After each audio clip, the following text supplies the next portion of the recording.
el embrague pisado.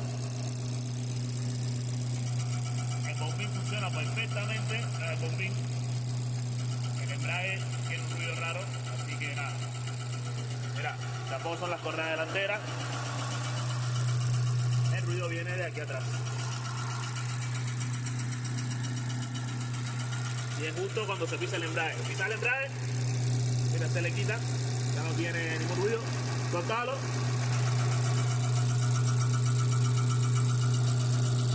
Pisa el embrague, suéltalo.